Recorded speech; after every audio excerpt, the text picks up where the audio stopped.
Hi, this is Eric with Forge Gone Conclusions. Today we're going to be making a nameplate.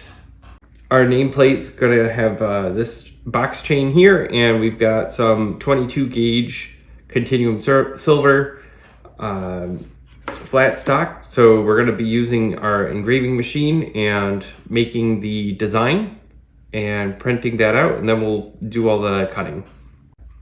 Okay, let's get started.